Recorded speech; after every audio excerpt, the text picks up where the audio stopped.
बच्चों, स्वागत है आप सभी का सिर्फ क्रिकेट्स पर। और आज की इस वीडियो में हम लोग कक्षा 5 की जो आपकी हिंदी की बुक है रिमझिम उसका पार्ट 9 पढ़ने वाले हैं, यानी लेसन 9 पढ़ने वाले हैं। यहाँ आपको लिखा हुआ दिखाई दे रहा होगा 9, तो ये लेसन 9 है यानी पार्ट 9 है। पार्ट 9 में आपकी एक कविता है जिस कविता का टाइटल यानी शीर्षक है एक माँ की बेबसी। ये कविता का टाइटल यानी शीर्षक है। तो हम सबसे पहले इस कविता को पढ़ेंगे और इस कविता को पढ़ने के बाद इसके जो प्रश्न होंगे उनके उत्तर भी हम लोग करेंगे। तो आइए सबसे पहले इस कविता को पढ़ें। हम इस कविता को पढ़ना प्रारंभ करें उससे पूर्व आप सभी लोगों से विनम्र अनुरोध है कि अगर आपको वीडियो अच्छा लगे तो आप लोग वीडियो को लाइक कीजिए, चैनल को सब्सक्राइब कीजिए और साथ ही साथ कमेंट बॉक्स में अपनी प्रतिक्रिया अवश्य दें।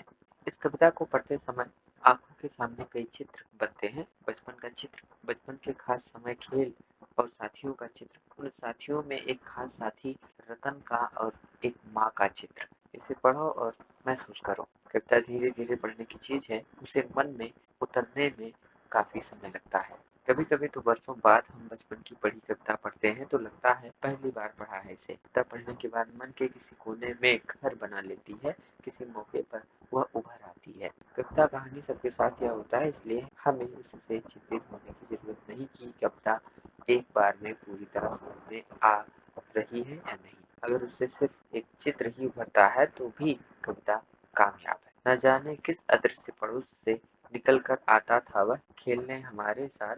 रतन जो बोल नहीं सकता था खेलता था हमारे साथ। एक टूटे खिलौने की तरह, देखने में हम बच्चों की ही तरह।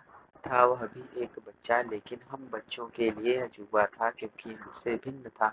थोड़ा घबराते भी थे हम उससे क्योंकि समझ नहीं पाते थे उसकी घबराहटों को, न इशारे में कही उसकी बातों को, न उसकी भयभीत आंखों में हर समय दिखती उसके अंदर की छटपटाहटों को। इतनी देर वह रहता पास बैठी उसकी माँ, निहारती रहती उसका खेलना। अब जैसे जैसे बेहतर समझने लगा हूँ उनकी भाषा जो बोल नहीं पाते, याद आती रतन से उसकी माँ की आंखों में झलकती उसकी बेबसी। तो ये तो थी कविता। इस कविता को लिखा था कुंवर नारायण जी ने। भाई इस कविता के जो प्रश्न उनके उत्तर कर लेते हैं। यहाँ लिखा कविता नंबर 1, यह बच्चा कवि के पड़ोस में रहता था। फिर भी कविता अदृश्य पड़ोस से शुरू होती है। इसके कई अर्थ हो सकते हैं, जैसे कवि को मालूम नहीं था कि यह बच्चा ठीक ठीक किस घर में रहता था। पड़ोस में रहने वाले बाकी बच्चे एक दूसरे से बातें करते थे पर यह बच्चा बोल नहीं पाता था, इसलिए पड़ोसी होने के बावजूद वह दूसरे बच्चों के लिए अनजाना था। इन दो में से कौन सा अर्थ तुम्हें ज्यादा सही लगता है? क्या कोई और अर्थ भी हो सकता है? इसका उत्तर आप लोग। कवि को मालूम नहीं था कि यह बच्चा ठीक ठीक किस घर में रहता था। ये वाला सही है। नंबर 2 करके प्रश्न है, अंदर की छटपटाहट उसकी आंखों में किस रूप में प्रकट होती थी? क चमक के रूप में, ख डर के रूप में, ग जल्दी घर लौटने की इच्छा के रूप में। तो इसका उत्तर लिख लीजिए डर के रूप। ठीक है, ये खा सही है, ये खा वाला उत्तर सही। तरह तरह की भावनाएं। नंबर 1, नीचे लिखी भावनाएं कब या कहाँ महसूस होती है? क करके है छटपटाहट, अधीरता, कहीं जाने की जल्दी हो और जाना संभव ना हो, जैसे स्कूल की छुट्टी में अभी देर हो पर घर पर ऐसा कोई मेहमान आने वाला हो जिसे तुम बहुत पसंद करते हो। इच्छा, किसी चीज को पाने की इच्छा हो पर वह तुरंत ना मिल सकती हो, जैसे भूख लगी हो पर खाना तैयार ना हो। संदेश, हम कोई संदेश देना चाह रहे हो पर दूसरे समझ ना पा रहे हो, जैसे शिक्षक से कहना हो कि घंटी बज गई है अब पढ़ाना बंद करें पर उन्हें घंटी सुनाई ना दी हो। तो इसके लिए क्वेश्चन है, इनमें से कौन सा अर्थ या संदर्भ इस बच्चे पर लागू होता है? तो इसका उत्तर लिख लीजिए, छटपटाहट तब महसूस होती है जब हम अपनी इच्छा अनुसार काम नहीं करवा पाते। ऊपर छटपटाहट के 3 अर्थ या संदर्भ दिए हुए हैं, इनमें से संदेश वाला अर्थ बच्चे पर लागू होता है। रतन इशारों में अपनी बात अपने साथ खेलने वाले बच्चों तक पहुंचाना चाहता है परंतु बच्चे उसके इशारों को नहीं समझ पाते हैं, इस पर वह छटपटाहट महसूस करता है। ख करके है घबराहट, हमें जब किसी बात की आशंका हो तो घबराहट महसूस होती है, जैसे अब यहाँ टाइप्स लिखा हुआ कि कब कब हमें घबराहट महसूस होती है। तो इसमें जो है कोई उत्तर नहीं लिखना है, आगे देखते हैं। नंबर 2 करके है, जो बच्चा बोल नहीं सकता वह किस किस बात की आशंका से घबराहट महसूस कर सकता है? तो इसका उत्तर लिखिए आप लोग भाई। पहला लिखिए, लोग उसके इशारों को ठीक ठीक समझ पा रहे हैं या नहीं। दूसरा, कहीं कोई बेवजह डांटने न लगे।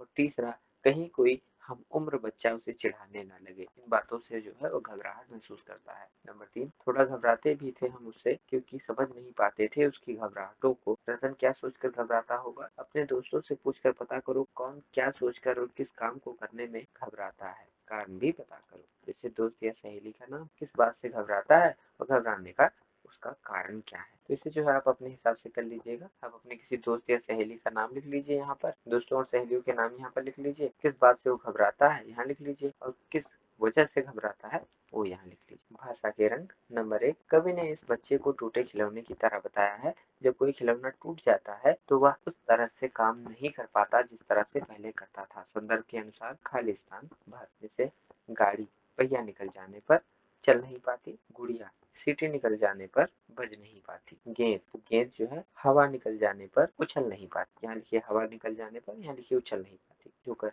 चाबी निकल जाने पर, तो यहाँ लिखिए हंसा नहीं पाता। बेबस शब्द बे और वस को जोड़कर बना है। यहाँ बे का अर्थ बिना है। नीचे दिए शब्दों में यही बे छिपा है। इस सूची में तुम और कितने शब्द जोड़ सकते हो। जैसे बेजान, बेचैन, तो यहाँ लिख लीजिए बेशर्म, बेघर, बेसहारा, बेहिसाब। यहाँ लिख लीजिए बेईमान, बेतार। देखने के तरीके। नंबर 1, इस कविता में देखने से संबंधित कई शब्द आए हैं, ऐसे 6 शब्द छांट कर लिखो। तो इसका उत्तर लिखिए अदृश्य, देखने में, इशारे, निहारती, आंखों में झलकती। नंबर 2, माँ की आंखों में झलकती उसकी बेबसी। आंखें बहुत कुछ कहती हैं, वे तरह तरह के भाव लिए हुए होती हैं। नीचे ऐसी कुछ आंखों का वर्णन है, इनमें से कौन सी नजरें तुम पहचानते हो। सहमी हुई नजरें, क्रोध भरी आंखें, शरारती आंखें, प्यार भरी नजरें, उम्मीदी आंखें, डरावनी आंखें। आप इनमें से जो भी पहचानते हो उसको जो है आप उत्तर के रूप में लिख लीजिए। जैसे आप सहमी हुई नजरों को पहचानते हैं तो आप लिख लीजिए मैं सहमी हुई नजरों को पहचानता हूँ, या डरी हुई सभी को पहचानते हैं तो सभी को लिख लीजिए। नंबर 3 करके है, नीचे आंखों से जुड़े कुछ मुहावरे दिए गए हैं, तुम इनका प्रयोग किन संदर्भों में करोगे। आंख दिखाना, आंख दिखाने के लिए लिख लीजिए बच्चा जब जिद पर अड़ गया तो माँ ने आंख दिखाई, डराने के अर्थ में। अच्छा, नजर चुराना, नजर चुराने के लिए लिख लीजिए झूठ बोलकर वह निकल तो गया लेकिन उसके बाद मुझसे नजरें चुराने लगा। आंख का तारा, इसके लिए लिख लीजिए रतन अपनी माँ की आंखों का तारा था। नजरें फेर लेना, इसके लिए लिख लीजिए मतलब पूरा होते ही उससे नजरें फेर ली। आंख पर पर्दा पड़ना, इसके लिए लिख लीजिए मिस्टर सिन्हा को अपने बेटे की गलती नजर नहीं आती, उनकी आंखों पर पर्दा पड़ा हुआ है। माँ लिखा है याद आती रतन से अधिक की माँ की आंखों में झलकती उसकी बेबसी। नंबर 1, रतन की माँ की आंखों में किस तरह की बेबसी झलकती होगी। तो इसका उत्तर लिख लीजिए अपने बेटे को बोल सकने में असमर्थ देखकर। नंबर 2, अपनी माँ के बारे में सोचते हुए नीचे लिखे वाक्यों को पूरा करो। का के लिए लिख लीजिए मेरी माँ बहुत खुश होती है जब मैं अच्छे अंकों से परीक्षा में पास होता हूँ। खा के लिए लिख लीजिए माँ मुझे इसलिए डांटती है क्योंकि मुझे गलती का एहसास हो और दोबारा वह गलती ना करूं। गा के लिए लिख लीजिए मेरी माँ चाहती है कि मैं एक नेक और सच्चा इंसान बनूं। घा के लिए लिख लीजिए माँ उस समय बहुत बेबस हो जाती है जब मैं कभी बीमार पड़ जाता हूँ। अंगा के लिए लिख लीजिए मैं चाहता या चाहती हूँ, जो भी है, मैं चाहता या चाहती हूँ कि मेरी माँ की आयु लंबी और स्वस्थ हो। तो इस तरह से हम लोगों ने कक्षा 5 की जो आपकी हिंदी की बुक थी रिमझिम, उसका पाठ 9 पढ़ा। पाठ 9 में आपकी एक कविता थी, जिस कविता को हम लोगों ने पढ़ा और जिसका टाइटल यानी शीर्षक था एक माँ की बेबसी, जिसे हम लोगों ने पढ़ा और उसके जो प्रश्न थे उसके उत्तर भी हम लोगों ने किए। अगर आपको वीडियो अच्छा लगा है तो आप लोग वीडियो को लाइक कीजिए, चैनल को सब्सक्राइब कीजिए। आप सभी लोगों का बहुत बहुत धन्यवाद एवं आभार।